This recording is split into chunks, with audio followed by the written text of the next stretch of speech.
Jangan lupa untuk subscribe, like, comment, and share sebanyak-banyaknya. Assalamualaikum warahmatullahi wabarakatuh. Alhamdulillah alladzi bi ni'matihi tatimmus shalihat.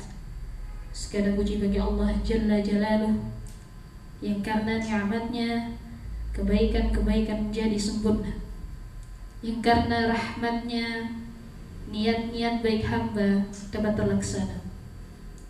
Allahumma salli wa sallim ala habibina Muhammadin sallallahu alaihi wa alihi wasallam.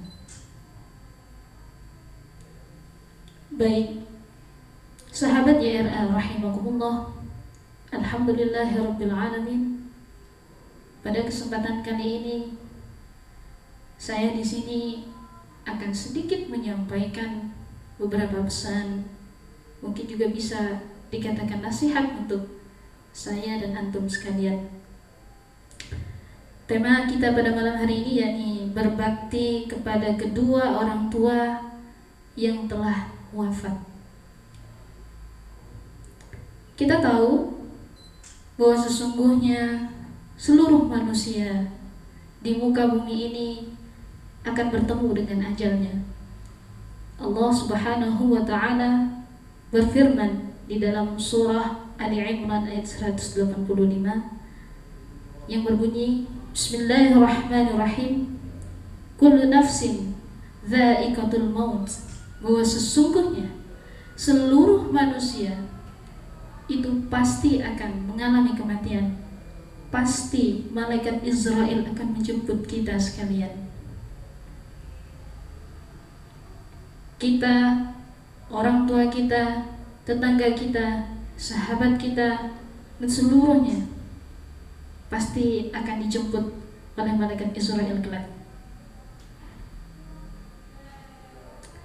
Namun pertanyaannya adalah, sudahkah kita sekalian siap bertemu dengan malaikat Israel? Khawatirkah kita? Tidakkah kita berpikir, mungkin kita yang sudah berumur 30 tahun, 40 tahun, kita beribadah kepada Allah Subhanahu wa ta'ala selama bertahun-tahun, apakah kita, amalan kita sudah diterima oleh Allah Subhanahu wa ta'ala? Khawatir itu pasti, karena kita manusia pada umumnya pasti memiliki rasa khawatir. Entah nanti atau besok atau lusa atau 1 jam kemudian mungkin saja malaikat Israel menjemput kita. Masya Allah. Ada salah satu hadis yang diceritakan oleh Abi Hurairah radhiyallahu an. Beliau menceritakan anna Rasulullah sallallahu alaihi wasallam qala, idza mata ibnu Adam inqata'a 'amaluhu illa min thalathin. Kata Rasulullah, ketika anak Adam atau manusia itu mati, maka terputuslah amalannya, kecuali 3 hal. Yang pertama, shadaqatin jariyatin, yakni sedekah jariah. Kita bersedekah kepada masjid untuk pembangunan pesantren, ya subhanallah, amalan yang semacam ini tidak akan terputus. Wahai saudaraku, walaupun kita sudah meninggal nantinya, walaupun kita sudah dikubur nantinya, tapi pahala yang kita dapatkan itu akan terus mengalir kepada kita. Lalu yang kedua, au ilmin yantafa'u bihi, atau ilmu yang bermanfaat. Bukan hanya bermanfaat untuk diri kita, melainkan juga bermanfaat untuk orang lain. Kita mengajar ngaji, ya, mengajar ngaji, anak-anak bisa mengaji, lalu anak-anak mengajarkan kepada murid-muridnya nanti kelak, subhanallah, maka pahala yang semacam ini itu akan terus mengalir kepada kita. Dan yang terakhir, awaladin salihin yad'ulah, jadi anak yang soleh yang akan mendoakan kedua orang tuanya. Pahalanya itu juga tidak akan terputus, akan terus mengalir hadir kepada kita nanti. Saudaraku, sahabat YRA rahimakumullah, mungkin kita saat ini masih menjadi seorang anak, tapi entah 1, 2, 3 tahun lagi atau seterusnya kita akan menjadi orang tua. Pastinya harapan semua orang tua adalah memiliki tabungan, yakni anak yang saleh untuk diri mereka kelak. Lalu anak-anak yang saleh yang mendoakan kedua orang tuanya, subhanallah, begitu indahnya. Ada salah satu hadis yang diceritakan oleh Malik bin Rabi'ah. Jadi ada salah satu pemuda ini mendatangi Rasulullah. Dia bertanya, "Wahai Rasul," kata pemuda ini, "apakah saya dapat berbakti kepada kedua orang tua saya yang sudah meninggal?" Tanyanya.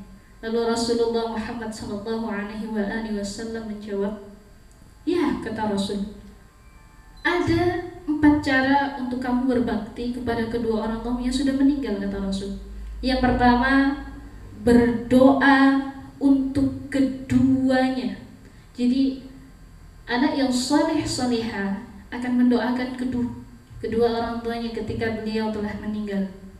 Dan yang kedua, memohonkan ampun bagi keduanya. Subhanallah. Maka dari itu, anak-anak yang masih kecil, masih TK, selalu kita tanamkan dalam hati mereka. Kita hafalkan setiap hari, kita lafalkan setiap hari, kita ajarkan kepada mereka setiap hari, Rabbighfirli wa liwalidayya warhamhuma kama rabbayani shaghira. Usahakan untuk terus mengajari mereka doa Rabbighfirli wa liwalidayya warhamhuma kama rabbayani shaghira. Dan yang ketiga, melaksanakan segala perintahnya. Jadi tatkala orang tua mewasiatkan sesuatu kepada kita sebelum beliau meninggal, maka lakukanlah, kata Rasul. Dan yang keempat atau yang terakhir, memuliakan sahabat orang tua kita. Jadi ketika beliau sudah wafat, janganlah sampai kita sebagai seorang anak itu melalaikan silaturahmi kepada seluruh sahabat-sahabat beliau berdua, atau mungkin kepada sanak keluarga mereka berdua. Karena terus menjalin silaturahmi akan memperpanjang umur kita. Keempat hal itu harus kita terapkan. Mungkin ada salah satu dari kita sekalian yang orang tuanya sudah meninggal, belum sempat berbakti kepada mereka berdua. Ya, maka 4 hal ini silakan, monggo kita sarang-sarang untuk menerapkannya. Dan salah satu hadis yang diceritakan oleh Ibnu Abbas radhiyallahu anhu, anna rajulan qala, salah seorang pemuda berkata kepada Rasulullah, "Ya Rasulullah, inna ummi tuwafiyat." Kata pemuda ini, "Sesungguhnya ibuku ini sudah wafat. Walam tusi," namun beliau tidak mewasiatkan apapun kepadaku. Tanya pemuda ini, atau ceritanya pemuda ini mengadu kepada Rasulullah. Lalu dia bertanya, "Afa yanfa'uha an atasaddaqa anha?" Lalu tatkala aku bersedekah untuknya, manfaat apa tidak kira-kira seperti itu? Lalu Rasulullah Muhammad SAW menjawab, "Na'am, ya, bermanfaat. Insya Allah pahala sedekah yang engkau keluarkan untuk kedua orang tuamu akan sampai kepadanya." Ada salah satu cerita yang saya kutip dari salah satu buku yang sangat menarik bagi saya, kitab Daqaiqul Akhbar.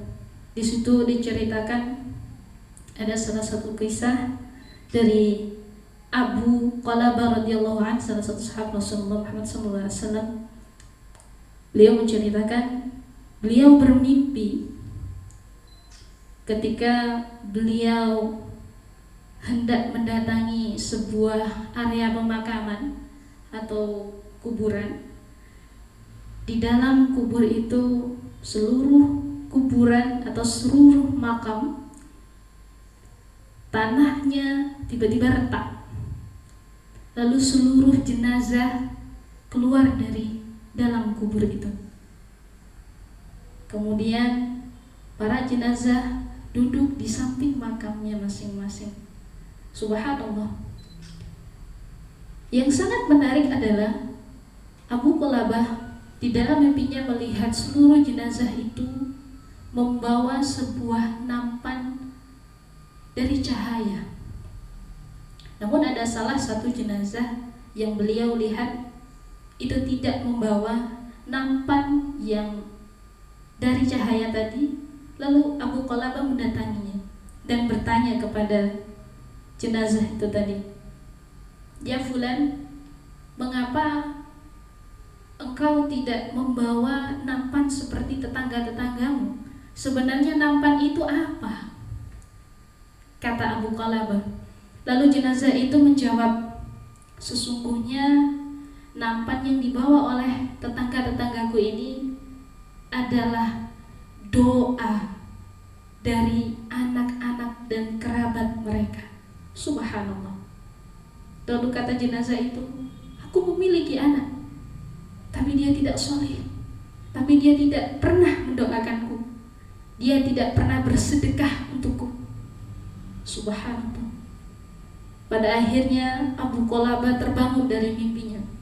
Dia langsung mendatangi anaknya, anak dari jenazah yang ia temui tadi di dalam mimpinya, dan dia menceritakan seluruh cerita yang ada di dalam mimpinya. Subhanallah. Allah memberikan hidayah kepada putra jenazah tersebut,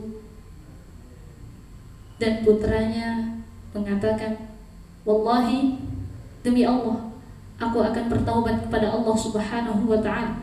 Aku tidak akan berbuat dosa kembali untuk selama-lamanya, dan aku akan bersedekah untuk hadiah, sebagai hadiah untuk kedua orang tuaku." Dan setelah itu, beberapa waktu kemudian, beberapa hari kemudian, Abu Qulabah bermimpi kembali. Subhanallah. Abu Qulabah bermimpi kembali menemui jenazah yang ia temui di mimpi sebelumnya. Dan di dalam mimpinya, jenazah yang pada awalnya dalam mimpinya tidak membawa nampan berisi cahaya, kali ini dia membawa nampan berisi cahaya yang lebih besar dibandingkan tetangga-tetangganya. Subhanallah. Dia bercerita jenazah ini, "Alhamdulillah, anak-anakku bersedekah untukku. Anak-anakku kembali beribadah kepada Allah, bertaubat kepada Allah." Subhanallah. Tentu kita sekalian, tatkala nanti kita menjadi orang tua, pastilah kita mengharapkan kita memiliki anak yang soleh-solehah, yang mau mendoakan kita sebagai orang tuanya, yang mau menghadiahkan sedekah untuk kita sebagai orang tuanya. Subhanallah. Rabbi habli minas salihin. Ya Allah, berikanlah kita keturunan yang saleh-salehah. Hadza wallahu a'lam bishawab. Wassalamualaikum warahmatullahi wabarakatuh.